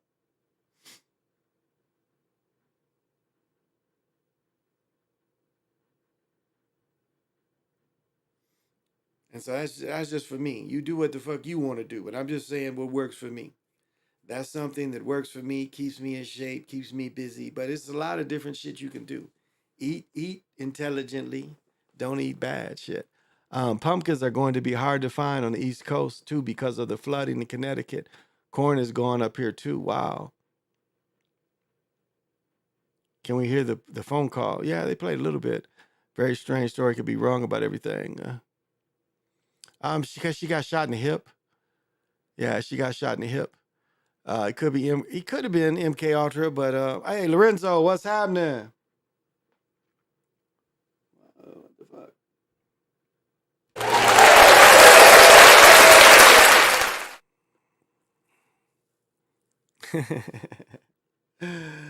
I know Lorenzo down in the SIP got to have vision. Well, she got shot in the hip, so you know she in the hospital. They said she was still heavily sedated. You get shot in the hip unless it goes into just the fat of your hip, but if it hit bone, you're gonna be up in there for a minute. They're gonna probably have to replace your hip if you get shot in the hip and it hit bone. You're gonna be up in that bitch for a minute.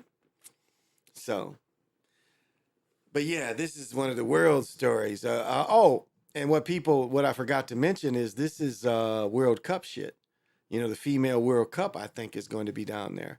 So that's what that is about, World Cup shit. So,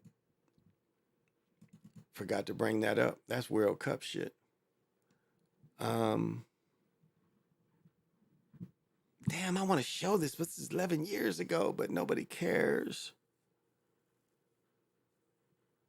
God damn. Yo, wow. Okay, this is different. This is different. Okay. I think this is kind of funny, but let's listen to it and see how funny it is.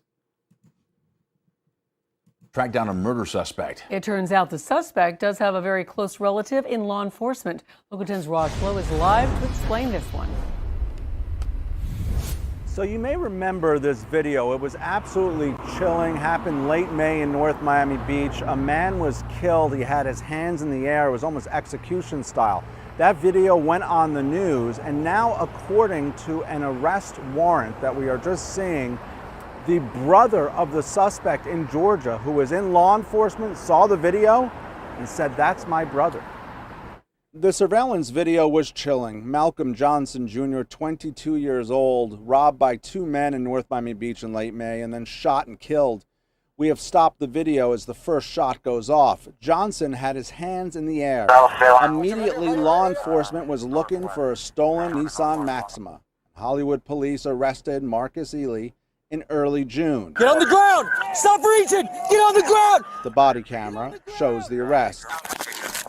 He was held in the Broward County Jail and was transferred to Miami-Dade County today.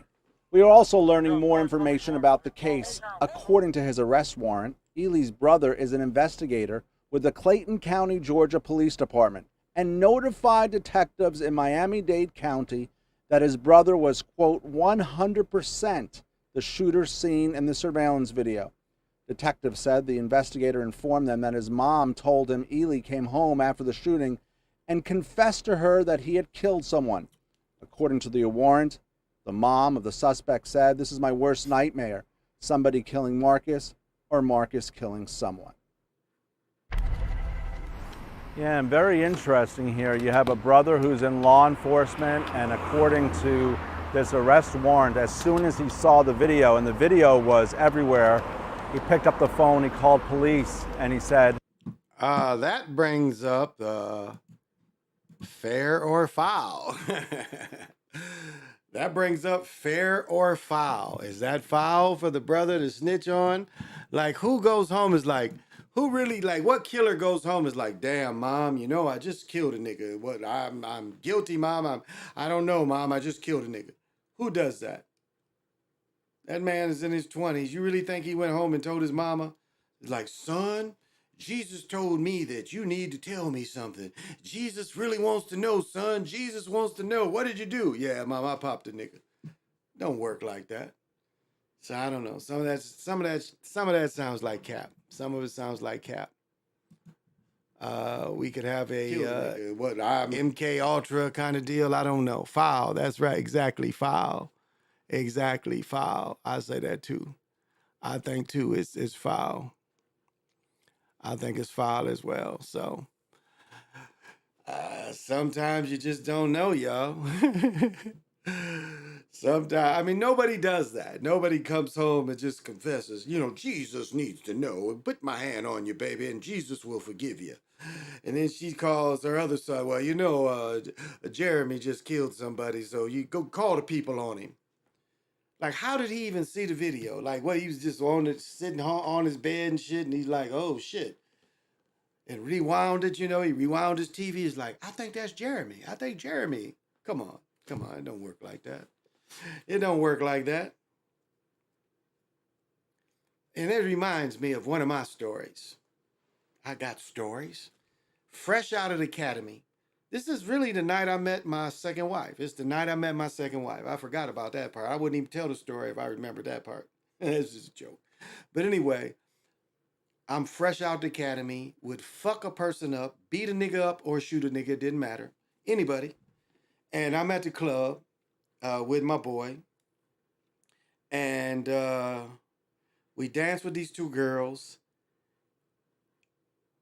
a couple times. And then we see some other girls and we start talking to them. And so we're getting to them. And this motherfucker rolls a joint at the table I'm sitting at.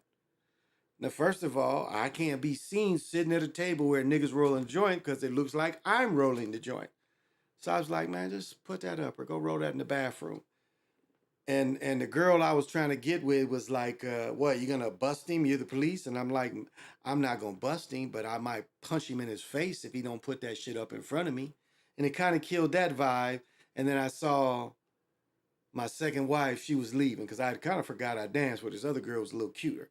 And so I saw her leave, and then I was like, okay, let me go talk to her before she leave. So, yeah. So I was cocky is the point, and I would have whooped the motherfucker's ass in a heartbeat. Well, y'all, I'm not going to go forever. I'm getting up. I worked out so hard yesterday, and it was kind of windy here. It was hot and windy. I couldn't get up this morning. I was so fucking sore. Because I worked out hard. I really worked out hard Tuesday, so I'm taking the day off. I'm going to play tomorrow, probably play Friday. I'm going to see Oppenheimer tomorrow, so I should be on sometime tomorrow. Yes, Thursday. It's Thursday.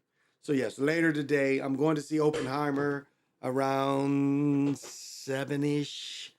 So it's 3 hours. I don't know.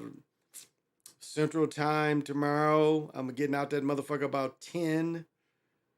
So maybe not. It just depends. It just depends. Maybe I might go see this motherfucker tomorrow. So I'll do a show if I'm able to. It ain't too late. I'll do a show tomorrow. But thank you. Thank you, Ancestral Production. You know, I hope you don't mind me sharing. I think more people needed to hear that point. Jeffrey Lane brought up the Barbie. I'm going to see it. You know, if my daughter wants to see it, I'm going to see it. If my daughter don't want to see it, it's like the Little Mermaid. I didn't go see that shit because I asked my daughter, did she want to see it? And her mother said her father took her to see it, so she wanted to take our daughter to go see it, so I'm fine. I didn't want to see the shit anyway. So Barbie's the same way. I don't really want to see the shit. I do like doing movie reviews, but again, it could be, this is the one that I really don't want to see. But if my daughter wants to see it Friday, we're going to go see it. So it's just how it is. My girl wants to see it, and if my daughter wants to see it, I'm going to take her to see the motherfucker. That's, it's just how it is. I'm a movie reviewer. That's all. But, there was a television thing about Malcolm X years ago, and it was called The Hate That Hate Produced. And it's really, I guess it's not an excuse, but it's the basis of our distrust and our dislike of the European, the American European. Because they spout freedom, but yet we see freedom ain't really free. I mean, we pay taxes.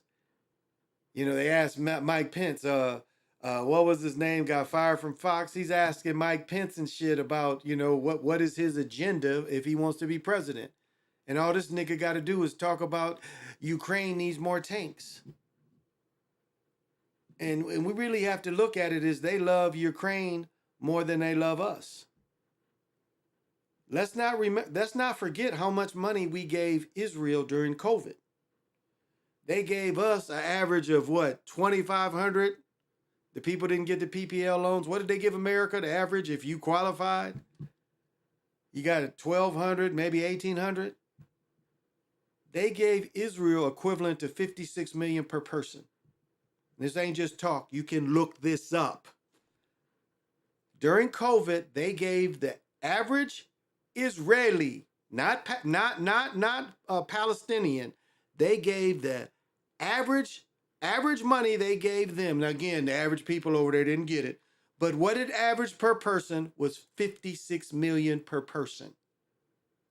That is how much they hate you that pay taxes. They are happy. Like they just did a thing today that said that Israel is not apartheid or a racist regime. That ain't true if you listen to the Palestinians and how they treat them like the Nazis supposedly treated them. And this is one part is look at how they did the guards on the prison camps. Look at how they was tortured. And as I said before, they want to tell you that the German army went into Russia and just started executing Jewish faith people, when we know the Bolshevik army was Jewish faith. Jewish faith people still run Russia and China. They don't want to be out front, but that's what communism, they love. Jewish faith people love communism. And that's how they treat the Palestinians. They are apartheid. Remember, what was the Spike Lee movie where they got on apartheid? It was about the black college experience, so they got on apartheid. Now we got Israel, which is an apartheid nation. They really, their agenda is to kill all the Palestinians. They've taken their land. These people, these Ashkenazis that have no right, these Germans, Ashkenazis have no right to that land, but yet they in that land. And they act like the people that have been on that land for thousands of years, no one cares about them. Because America needs a base in that area. And that's what they're one of America's small armies. And that's the only reason we back them. And they are a racist regime. They are an apartheid regime. Because they still let Palestinians do work for them. Look at one of them bridges where they got to go into, the Israel side. They still let them work for them. They let them work for them. They do their menial work still. But see, America doesn't want to admit that because we know America's got a lot of Jewish faith money. They just did a thing today or Wednesday that said they made the Congress had to come on and say, no, they're not a Jew. They're not an apartheid state. When the facts show you they are. Look at the facts of what's being done in Israel to Palestinians. They've made just like what they did here to our people. They make all kind of treaties and stuff, yet some of their people go build some shit on other people's land. And then more and more encroach on the land, and they encroach and they think they have every right to be there. But America hates the American people so much they just give this tax money. They tax you. Like our gas went up 10 cents more per gallon. And you look at what the federal tax goes to, and the taxes don't hardly go to us. But they're quick to give it to other countries. What did Nancy Pelosi say? America would be burning and the Israelis would still get their money from America. America would be in chaos. This is what she says. America would be burning and you Israelis would still get our taxpayer money. That's what Pelosi says. And you can look that up. You can look that up because that's there. And matter of fact, she says it a couple different speeches. And Biden is a perfect example of a non-rich person that sacrificed his wife and sacrificed his daughter to get in politics. He's the last of the Dixiecrats. I tried to find this picture a long time ago. Let's see if I can find this picture. I wasn't able to find it before. Let's see if I can find it.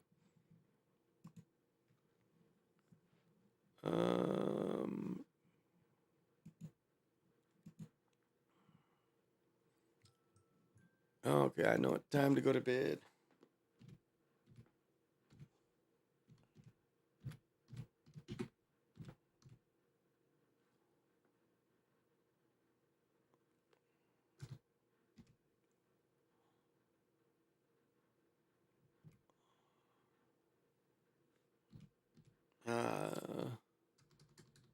This.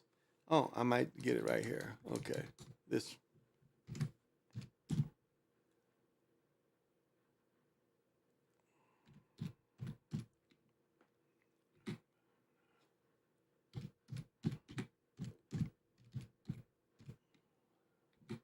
No, that ain't right. I'm a non-spelling motherfucker, but I think I can still find it.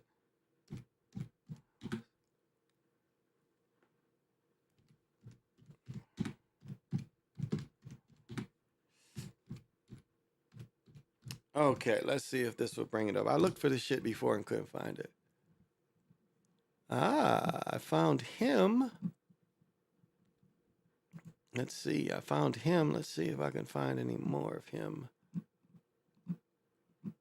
No.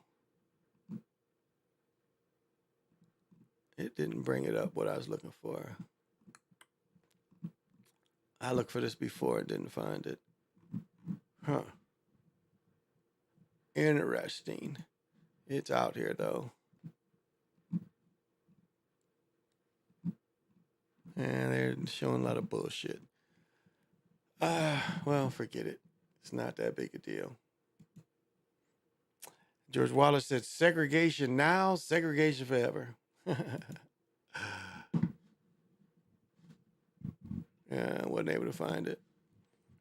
So, I mean, that's, and I was listening to some propaganda earlier, and that's what they want to do. They want to tell you you're anti-Semitic. That's propaganda. Anytime you heard the words anti-Semitic, this is the Jewish faith people using propaganda. I mean, they try to use the lie. They're not the people that came out of that part of the country. I mean, remember, the Ashkenazis was between Christians and Muslims. You had the Russians that was the Christians, and you had the Muslims on the other side of them. And so they picked something different to get away from that. And again, the blood, what's it called?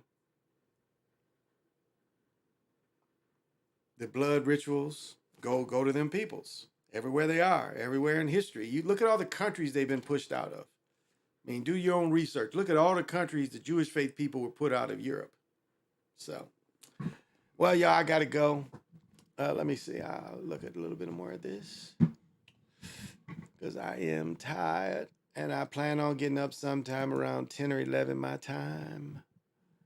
I got where the dude is saying, but movies like Barbie and Little Mermaid are for children. It's good time to spend with your child. School days, thank you. No, I don't. That's my point. Is I'm still going to see it. If my daughter wants to see it, I'm going to take her. You know, I've said that for the last 20 minutes. If my daughter wants to see Barbie, I'll take her to see it. My girl wants to see it. I think even my mom wants to see it. I'll take her to see it. And so yes, but the other aspect, what he says is on point. It is definitely on point. It is a way of pushing that they have the only beauty. I mean, why do you think we have weaves? Why do you think you have the Farrah Fawcett hair look?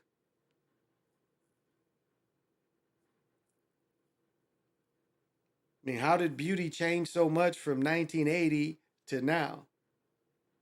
How is it that a woman with afro still ain't beautiful? How is that?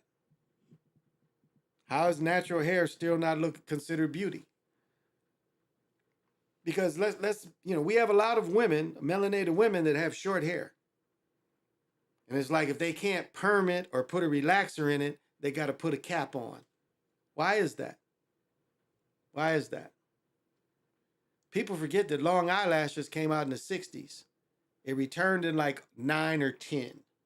I was dating a girl 10. She was the first I saw doing that shit. And Europeans wasn't even doing it back in 10, 11, 12. Again, Europeans in the 60s did it. But you didn't see Europeans in movies and TV do the long eyelashes till the last 4 or 5 years. Sisters been doing that shit. Sisters brought it back. Again, we are the culture people. They make money off what we wear. If you have a design and you selling the shit, like I said, mass production, they try to mass produce you out of what your design is. That's the same thing I was talking about at the dolls. The melanated people started inventing dolls for us. Europeans came in and said, we can't let that happen. We got to mass produce these melanated looking dolls. We got to give them the melanated G.I. Joe Kung Fu grip. We got to give them the Malibu Barbie. I remember I was with my second wife and she had 2 friends. One of them was a cousin, the other was her best friend. And I looked at her and I said, you are Malibu and you are Barbie. Oh, we laughed because Veronica was a little darker. And I was like, y'all look like Malibu and Barbie. And that's what the doll was called, Malibu. It's called Malibu. That's what the doll was called, Malibu Barbie. Now, sure, if you break that down, I mean, my geometry people, if you want to break that down, I'm sure there's some kind of message there. But Malibu, do y'all remember that? The Black Barbie was called Malibu. Kind of like Moor, or a little bit about Moors. And, reading the Moors, the shit about the Moors and shit, the Moors was Arabs mostly. There's mostly Arabs. And so, niggas trying to take that is like sadly mistaken. There was never no great Moorish empire. Never. It was pockets of Moors. Again, is his name Champlain that beat Islam out of Europe? Wasn't it Champlain? I don't have my Cliff book anymore, but so the Moors was never like they tried to say the Moors dominated for 800 years. That's bullshit. That is bullshit, and it's inaccurate. It's giving you a false sense of history.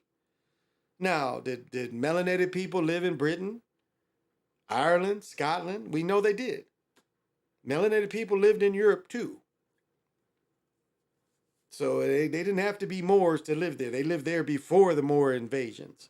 You can look at some of these Germans, some of these Danes. You can look at some of these countries, and you see that there was a natural melanated people was everywhere. So what to think that all they had to be called Moors because of, again, Moors got popularized by motherfucking Shakespeare, Bacon. That's where the term got popularized, and by Shakespeare, Othello.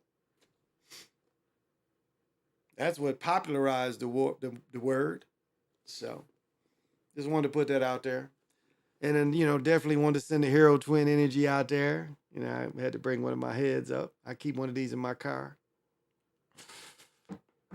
The shock energy, giving it up. So you just got to tap in. So yeah, I can't do no more. Thank you.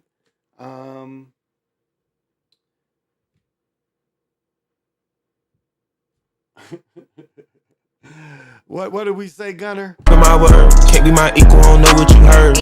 You can't be my equal, I don't know what you heard. My word, can't be my equal, I don't know what you heard.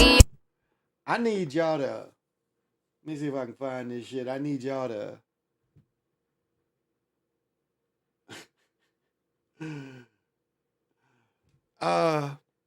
I need some, this is, I'm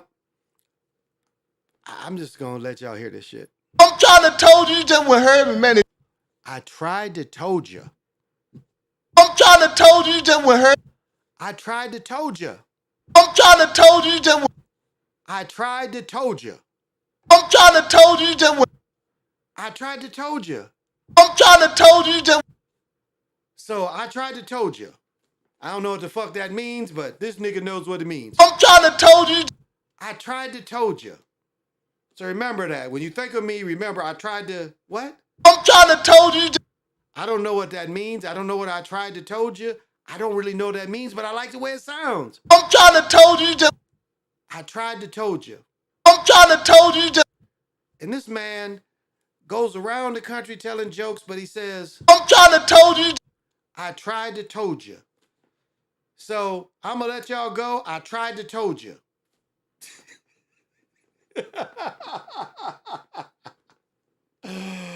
I tried to told you. So I'm going. Thank you very much for everybody coming. But remember, I tried to told you. I think the Clone Tyrone comes on today or tomorrow. And so we'll do a breakdown of that too. But I tried to told you.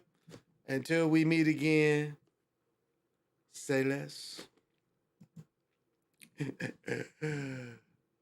I tried to told you. I'm trying to told you. Just.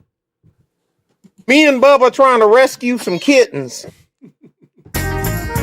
For what he has, he says that the only way that we can solve our problem is to unite. For what he has, he says that the only way that we can solve our problem is to unite. This ain't loud enough. I'm still trying. I just left a light in this bitch. Fuck up. Move the fuck back. Fuck up. Move the fuck back. Fuck up. Move the fuck back. All right, I'm gonna cut it.